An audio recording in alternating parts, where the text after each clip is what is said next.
ఏమండి వద్దండి, నా మాట వినండి, లోపలికి వెళ్ళొద్దండి. ఏమండి ఏమండి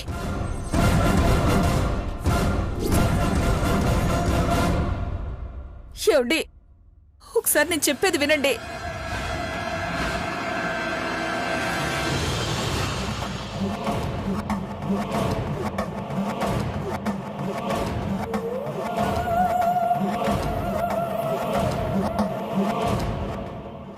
బావా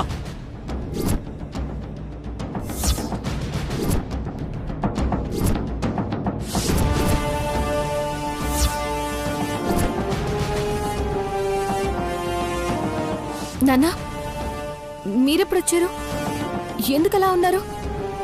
అమ్మా, ఏమైందమ్మా?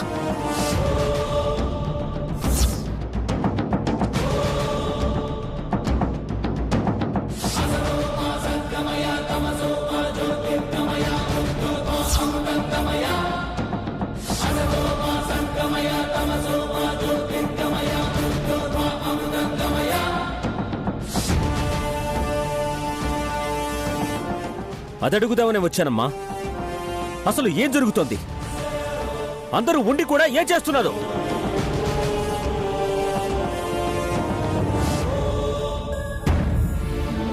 మాట్లాడవేంటి బావా? ఎందుకు ఇలా చేశావు? ఏంది పంచాయతీ ఈడ?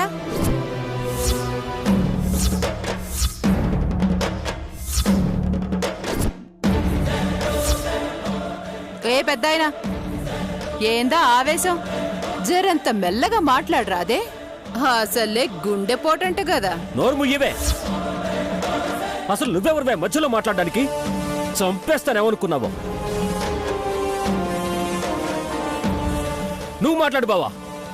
ఎందుకింత పని చేశావు? నా చెల్లెలికి ద్రోహం చేయడానికి నీకు మనసు ఎలా వచ్చింది? నాన్న ప్లీజ్, మీరు ఆవేశపడద్దు.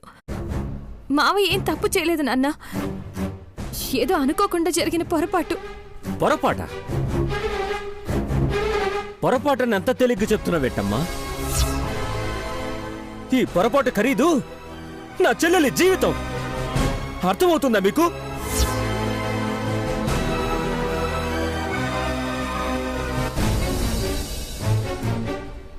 అసలు నా చెల్లెలి జీవితంలో సంతోషం అనేది లేకుండా పోయింది.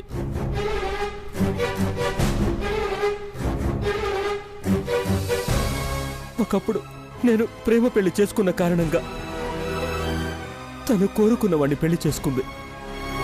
ఆ బాధలో 25 ఏళ్ళు పుట్టింటి సంతోషానికి దూరమైంది.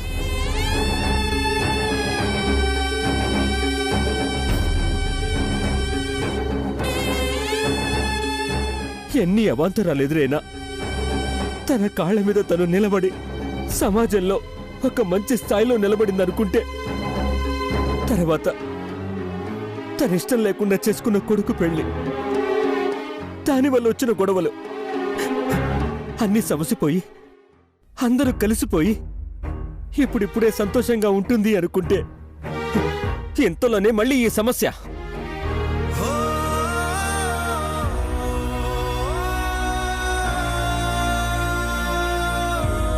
కానీ ఇన్నాళ్ళు ఎదురైన సమస్యలు ఒకెత్తైతే ఇదొక్కటే ఒకెత్తు. అసలు పరిష్కారం ఉందా దీనికి? జీవితాంతం ఇలా బాధపడుతూ ఉండాల్సిందేనా?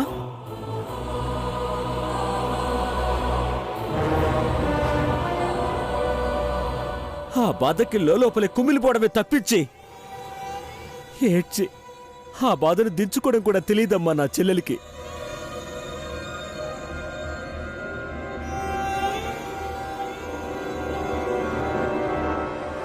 అసలు నువ్వెలా భరిస్తున్నావమ్మా?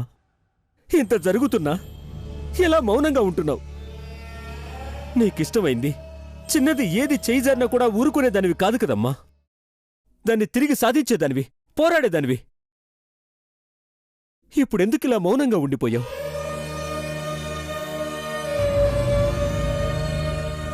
పోరాడితే వచ్చేదైతే ఎంతైనా పోరాడొచ్చన్నయ్యా. కానీ చెయ్యి జారిపోయిన దానికోసం తిరిగి తీసుకోలేని దానికోసం పోరాడి ఏం లాభం అన్నయ్య?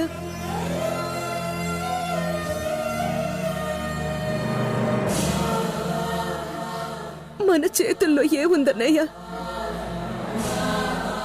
ఏదైనా తలరాత, దాన్ని మార్చడం ఎవరి తరం? ఎవరో వచ్చి నీ తలరాతను మారుస్తుంటే తలరాతని ఊరుకుంటావేంటమ్మా? నువ్వు కన్నెర చేస్తే నీ జీవితాన్ని లాక్కోవడం ఎవరి తరం కాదు.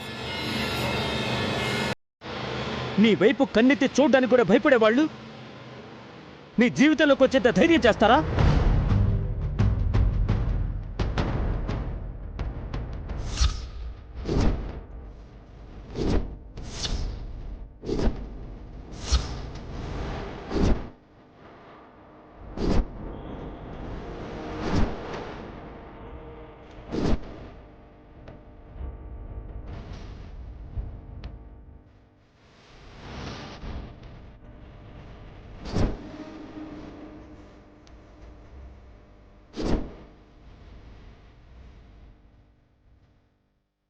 నాన్న నాన్న ఏమండి?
ఏ పెద్దాయనా, నా ఇంటికొచ్చి మా ఫోటోని బీకి పారేస్తావా?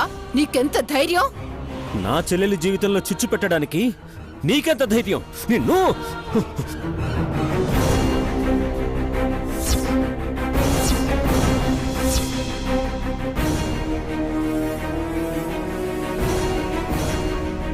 ఏమండి? నా మాట వినండి, వదలండి.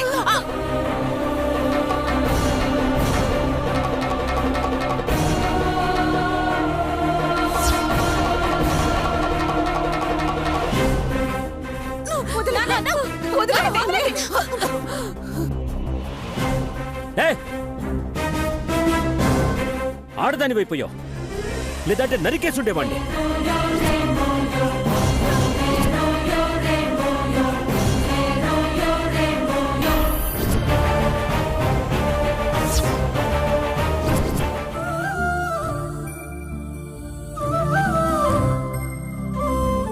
యాక్సిడెంట్లో నిన్ను కట్టుకున్నవాడు పోయాడని యాక్సిడెంట్ చేసిన మనిషిని పెళ్లి చేసుకుంటావా? ఇదే న్యాయమైతే యాక్సిడెంట్లో చనిపోయిన ప్రతి వ్యక్తి భార్యకి ఇంకో భర్తుండేవాడు. ఎంతో మంది ఆడవాళ్ల జీవితాలు నా చెల్లెలి జీవితంలో అయిపోయి ఉండేవి.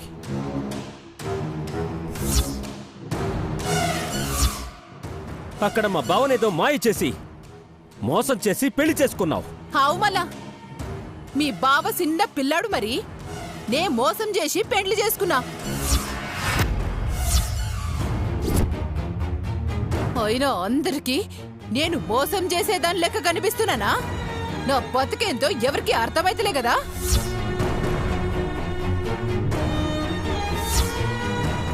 ఏందయ్యా పెద్ద మనిషి, ఇన్ని మాటలంటే గట్ల గమ్మునుంటవేంది?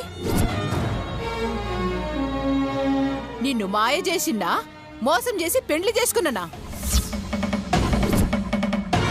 మాట్లాడవేంది బ్రాహ్మణమ్మా? నాకు న్యాయం చెయ్యాలనే కదా ఆస్తి ఇచ్చినావు. నాకు న్యాయం చెయ్యాలనే కదా మొగుడిని పంపించినావు. ఓహో, సంజైంది. ఈ ఇంట్లో నేను ఎక్కడ సుఖపడతానోనని మా వెనకాలే వచ్చి గిట్లా రోజుకొకరితో తిట్టించాలని కంకణం కట్టుకున్నారు కదూ.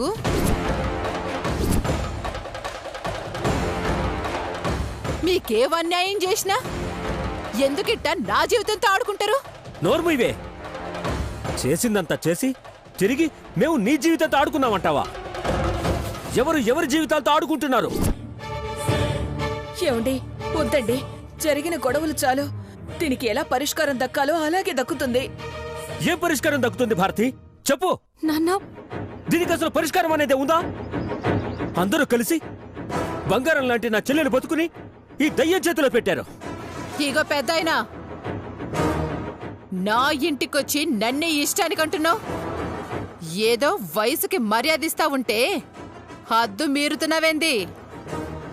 ఇంకొక్క మాట మాట్లాడితే నా ఇంట్లోంచి బయటికి గెంటాల్సి వస్తుంది. కనకం, మాటలు మర్యాదగా రాని. ఇది నీ ఇల్లా? ఎలా అయింది నీ ఇల్లు? మా మావయ్య డబ్బులతో కొన్న ఇల్లు, మా అత్తయ్య మావయ్యల కష్టార్జితంతో కొన్న ఇల్లు. ఏదో మా నాన్న తలరాత బాగోలేక అమ్ముకునే పరిస్థితి వస్తే నువ్వు కావాలని ప్లాన్ చేసి మరీ కొనుక్కున్నావు. ఈ నాటకాలన్నీ ఒకదాని తర్వాత ఒకటి బయటపడతాయి. అప్పటి వరకు నీ ఇష్టం వచ్చినట్టు వాగుతాను, పొమ్మంటాను అంటే కుదరదు. గట్లా అని నన్ను ఇష్టం వచ్చినట్టు అంటానంటే మాత్రం నేనూకునేది లేదు. ఏదో నా మాటకి ఇలువిచ్చి నే చెప్పింది చేశారు కదా అని ఈ మాత్రం అన్న భరిస్తానా? హద్దు మీరితే మాత్రం మళ్ళా పాత కనకం బయటపడుతుంది.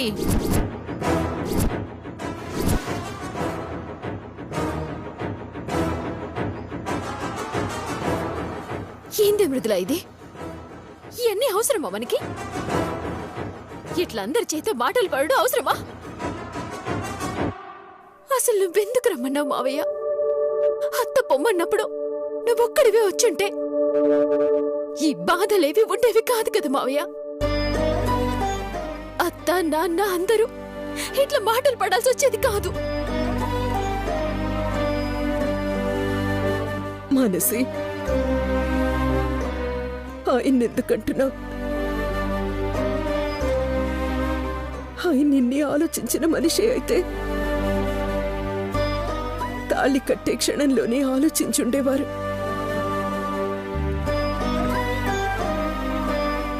అప్పుడే మన అందరం గుర్తొచ్చుండేవాళ్ళం.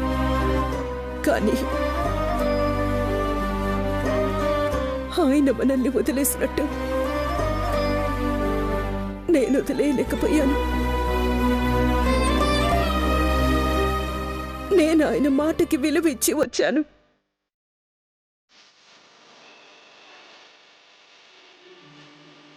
వచ్చాక మాటలైనా పడాలి, అవమానాలైనా భరించాలి. నువ్వు అలా మాట్లాడొద్దు బ్రాహ్మణి. నిన్ను మేము వదిలేయలేదు, మర్చిపోను లేదు. వద్దు, ఇంకేం మాట్లాడొద్దు. ఏ డిస్కషన్ వద్దనే ఈ మాటలన్నీ.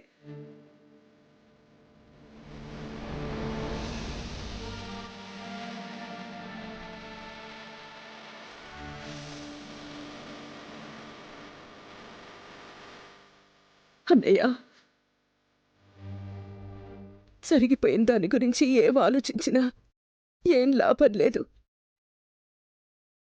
నా కోసం ఆలోచించి నీ ఆరోగ్యం పాడు చేసుకోవద్దు. అవునన్నా, ఇంతకన్నా పెద్ద సమస్యలు ఎన్నో ఎదుర్కొన్నా. దీన్ని పరిష్కరించుకోలేవా? మాకు నమ్మకం ఉంది నాన్న. ఆ నమ్మకంతోనే అందరం ఇక్కడికి వచ్చాం. మీరు ధైర్యంగా ఉండండి. ఇంకెక్కడ ధైర్యం అమ్మా?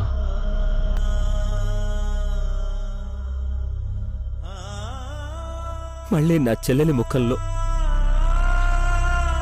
నవ్వు చూసినప్పుడే ధైర్యం.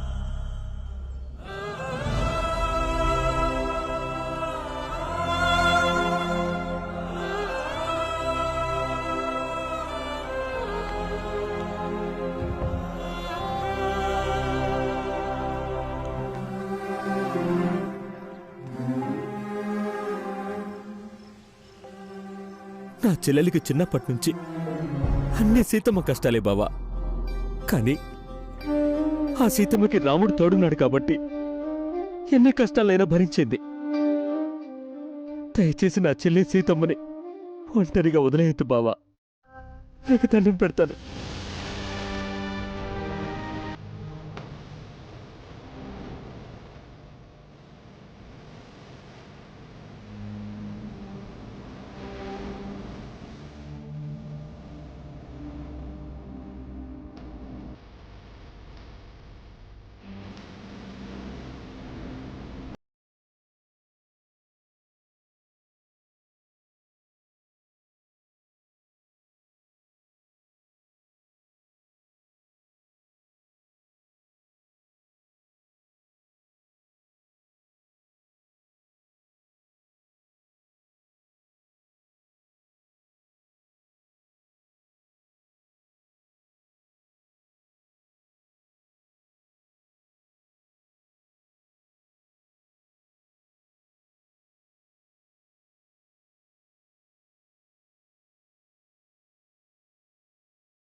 నీ అత్త మెళ్ళో ఎట్లా తాళిగట్టిండో ఇగో నా మెళ్ళో కూడా గట్లనే తాళిగట్టిండు.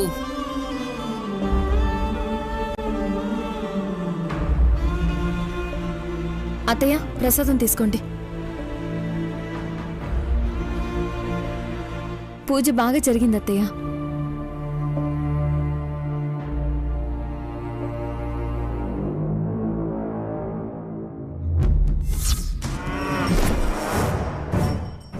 ఎవరు? మిమ్మల్ని ఎవరు?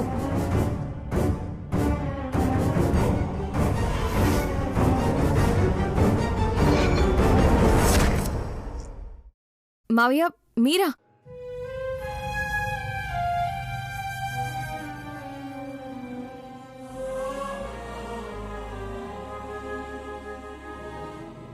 ఏంటి మావయ్య?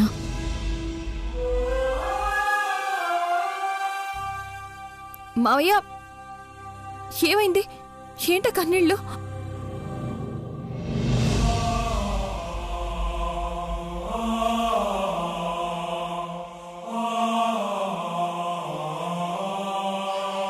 నన్ను క్షమించు బ్రాహ్మణి.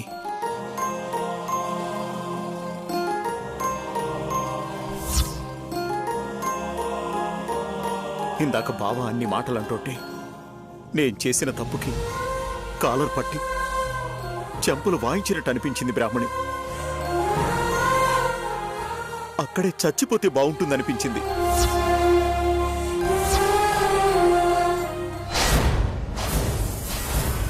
నేను మరీ ఇంత పాపం మూట కట్టుకుంటున్నానేంటి బ్రాహ్మణి? నిన్ను ఏడిపిస్తున్నాను, ఇంట్లో వాళ్ళందరినీ బాధ పెడుతున్నాను.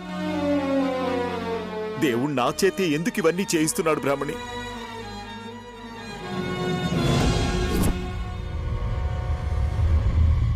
ఏదేమైనా నా వల్ల తీరని అన్యాయం అయితే జరిగింది బ్రాహ్మణి. దీనిలోంచి బయటికి రావడానికి ఎంత ప్రయత్నిస్తున్నా ఇప్పటిదాకా నువ్వు అనుభవించిన బాధకి నా దగ్గర పరిష్కారం అయితే లేదు.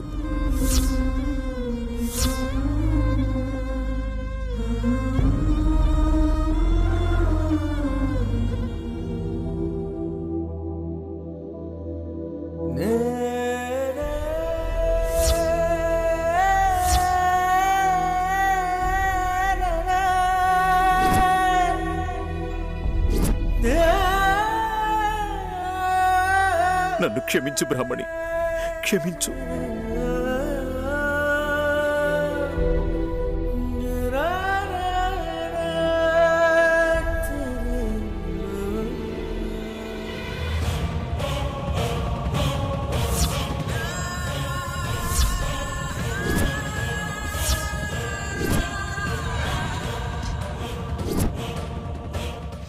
చేస్తావు